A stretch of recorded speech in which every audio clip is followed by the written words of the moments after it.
Grand Admiral XL, those of the Hegemony Alliance, watched the tactical display with his 4 eyes, all of them widening in disbelief. The Kraxan invasion fleet, which had been steadily conquering Alliance worlds for the past 3 cycles, had suddenly stopped advancing. Not just stopped, they were retreating. What changed? He demanded, his crystalline form vibrating with confusion. The Kraxan were unstoppable yesterday. What could possibly? The humans, sir, his intelligence officer interrupted, bringing up a new holographic display. They've joined the war. The chamber fell silent. Humans were newcomers to the galactic stage, barely 2 centuries into space travel. Their technology was considered primitive, their ships ungainly, their tactics unrefined. They had been deemed so insignificant that neither the Alliance nor the Kraxan had bothered to court them as allies. That, apparently, had been a mistake.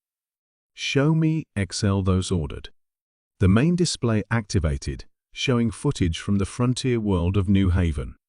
A Kraxan assault force had been in the middle of their standard invasion pattern: overwhelming force, precision strikes, calculated terror. They had expected the same resistance they'd encountered on every other world. Instead, they'd found humans. What are they doing? Zelthos asked, watching human ships perform maneuvers that defied conventional warfare doctrine. "Everything, sir," the intelligence officer replied. "That's what makes them so terrifying. Look at this." The footage showed a human carrier, the Jakarta, commanded by Admiral Sarah Chen. But unlike traditional carriers that launched fightercraft in organized waves, this one was releasing what appeared to be mining ships, cargo vessels, and civilian craft, all retrofitted into combat roles that no military tactician would have ever considered. "They're using mining lasers to cut through cracks and armor," the officer explained. "Cargo tractor beams to disrupt their formations. And those civilian ships, packed with what humans call improvised solutions." On another screen, human ground forces were demonstrating why the Kraxan were retreating.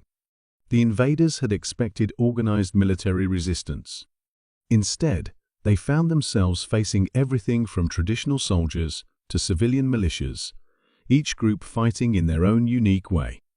Their Marines breached a Kraxan dreadnought, using nothing but handheld tools and what they call spite, the officer reported. "Their engineers are reprogramming our own automated defense systems faster than we can. And their civilian scientists, sir, they're weaponizing physics principles we didn't even know existed."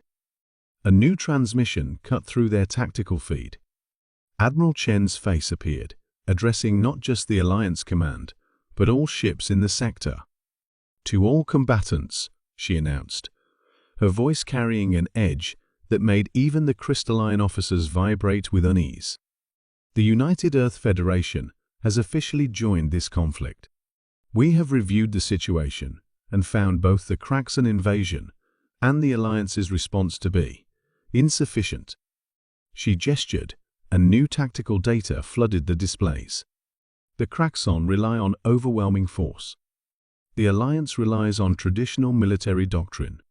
Both approaches fail to account for human creativity. The footage showed human ships moving in patterns that no tactical computer could predict. Civilian vessels turned into weapon platforms. Mining operations transformed into military production facilities. Every human, regardless of their original role, had found a way to contribute to the war effort. "You see," Chen continued, "humans don't just fight wars with our military. We fight with everything we have. Every civilian with an idea, every engineer with a theory, every person who looks at a problem and thinks, 'I can solve this,' they're all part of our war machine." The displays showed more examples: cargo pilots performing military maneuvers that should have been impossible, civilian engineers repurposing terraforming equipment into defense systems, and scientists developing new weapons based on principles they'd discovered just days before.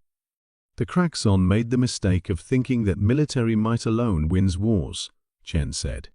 "The Alliance made the mistake of thinking that traditional doctrine was the only way to fight. But humans? We know that wars are won by whoever adapts fastest, thinks most creatively, and refuses to accept impossible odds.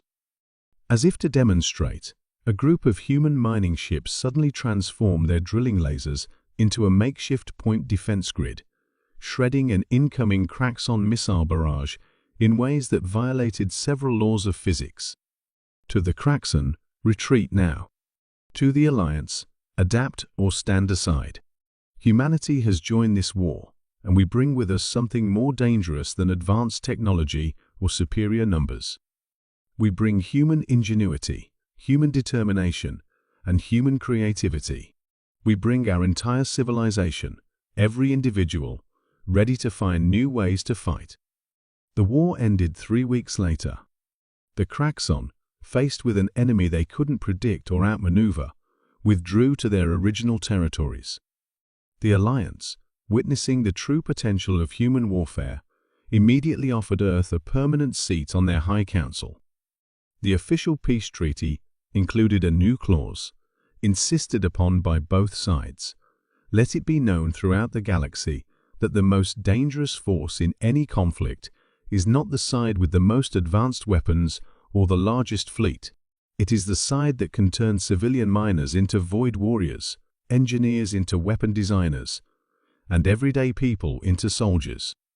When humans join a war, they bring not just their military, but their entire species' capability for innovative warfare. May we never forget this lesson. Xel'Thos would later add his own addendum to the Alliance military doctrine. Before engaging in any conflict, first check if the humans might get involved. If yes, reconsider your entire approach to warfare. They will not fight the way you expect, and that is exactly why they will win.